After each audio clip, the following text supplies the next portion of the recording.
Awesome, awesome, awesome. Yes, will you guys come in and grab a seat?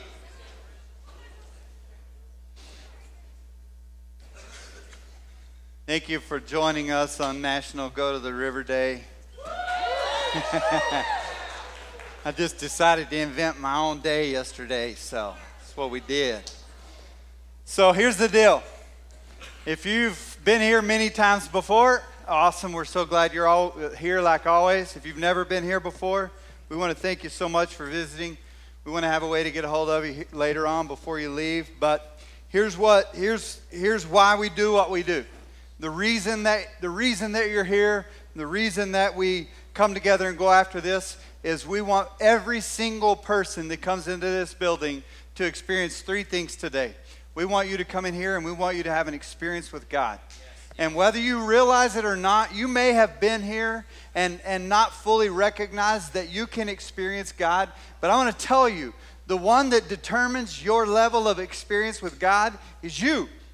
You set that parameter of what you'll allow yourself to, how you'll allow yourself to experience Him, or you can miss out on it. But we want to do everything we can to so cultivate the environment in here that we make it very hard for you to not have an experience with God. We want you to come in here and experience God. We want you, the reason we do this, this time of high fives and hugging each other, we know it's a little bit awkward for some people, and we want to embrace that because we want you to allow somebody else into your life for two reasons. First and foremost, because they need to know who you are. They need to experience what you've got. And secondly, you need to experience what they've got. You make it better when you're here. We want you to experience God. We want you to find friends, and that's why we do what we do. And lastly, as you plug in more and more to those two things, I'm telling you, you will discover life on a different level. Things change. The more you go after the Lord, He changes things, and you will discover life. And that's why we do what we do, and that's why we're in this series on what does your Thanksgiving look like? This whole concept of your Thanksgiving. What does that look like?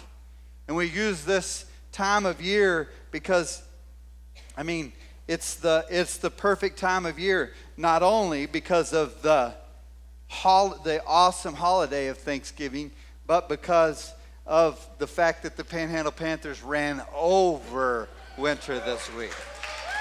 Hey, those of you that are here, man, hey, good job. There's some boys that got to be hurting after that. Y'all, not because of what they did, but our kids hit them violent.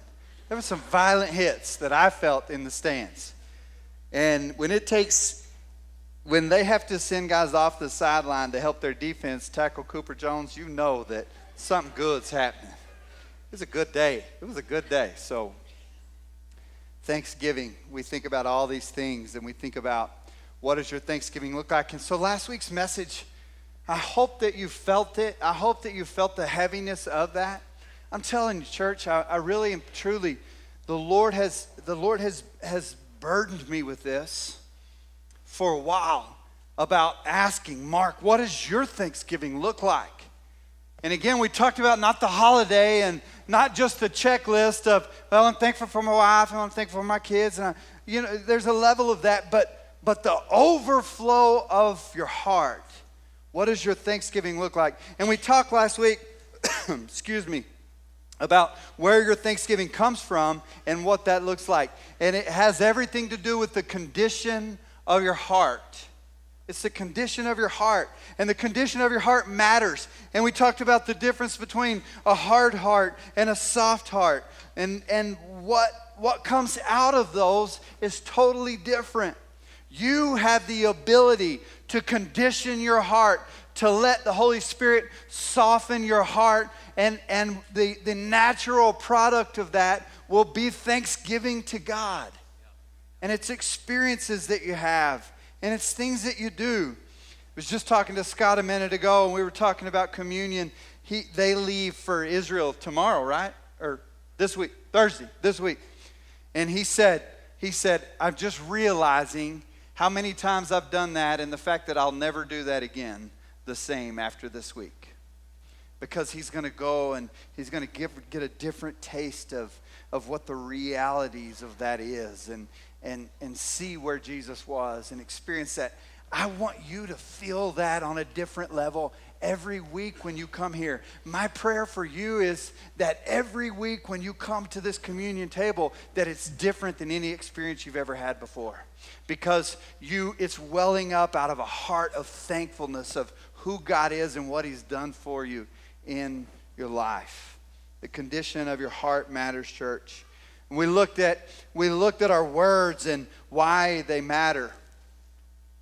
We all know this about each other, but we don't really want to recognize it with ourselves. But the truth of the matter is, when you look at a person's words, it's easy to see the condition of their hearts. It's easy to see. So let me just tell you, you're not hiding it. You're not hiding the condition of your heart. Those of us that hear your words, we know what the condition of your heart is, and no one else is in control of that but you. You are in control of how you let your heart be conditioned, and all of that matters because this was like my point last week that I wanted you to get, and I re-emphasize it today.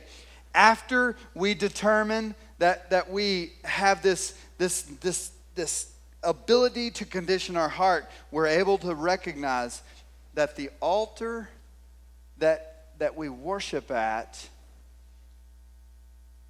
comes from the condition of our hearts. The condition of your heart will determine the altar where you worship. And we talked about why our worship matters and why we have to look at what altar we bow down to. Listen to me. Not what altar we say we bow down to. We would all say we bow down to the altar, to the throne of Jesus Christ, the King of Kings. But I'm saying this to you today.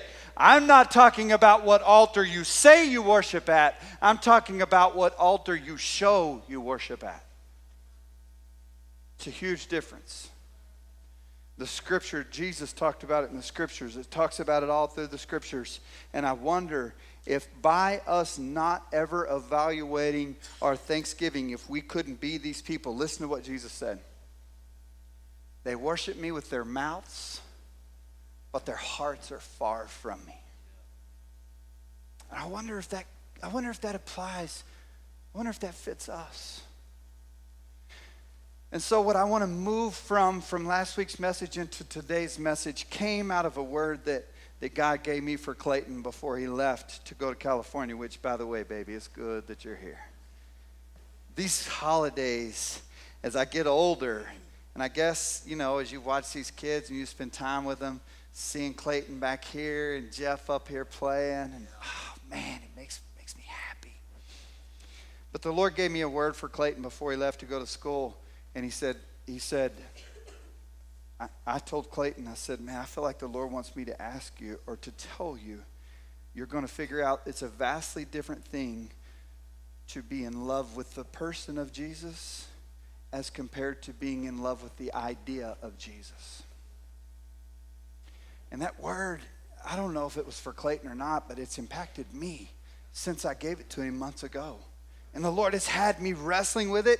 And really, that's where this whole concept of this place of thankfulness originated and what it's come out of. And I have been asking myself now for months, Mark, are you in love with the person of Jesus Christ? Or are you in love with the idea of him? You see, the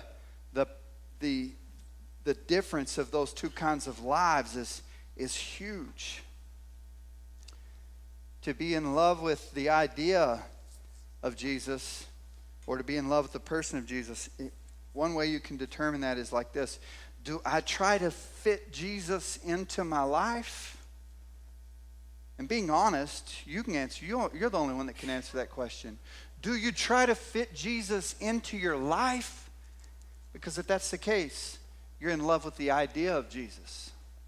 Because when you become in love with the person of Jesus, you begin to wrap your life around who he is. You're not trying to squeeze him in anymore. You wrap your existence around him. I had intended to bring a tennis ball today, and I forgot it, and I was going to bounce it And I don't know why, just because I thought maybe it would help you understand. But there's a couple of laws of life, gravity, and things like this that will help us understand what I'm talking about. There are some things in nature that we realize what goes up, what must come down. We realize that. We understand that. We realize that for every action, there is an equal and opposite reaction.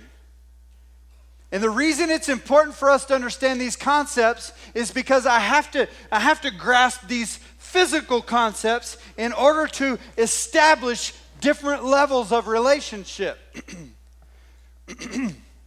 It's my greatest heart's desire to have a different level of relationship with Cinda than with anyone else in the room.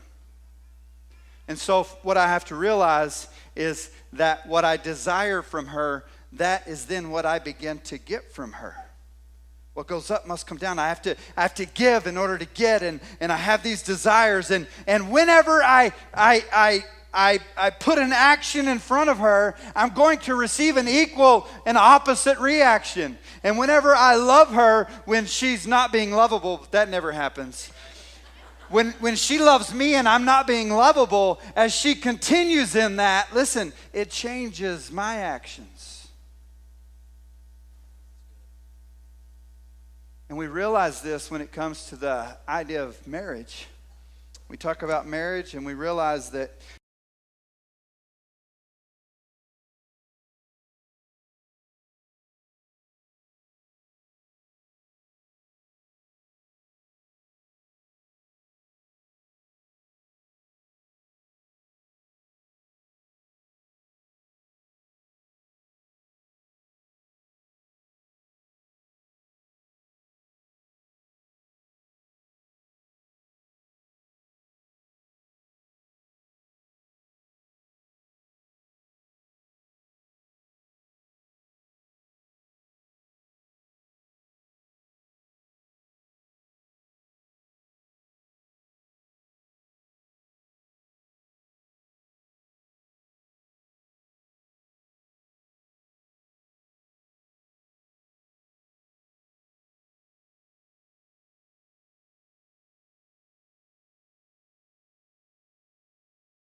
Well, we hope that this week's message blessed you. If you want to stay up to date with things going on with the river, follow us on Facebook.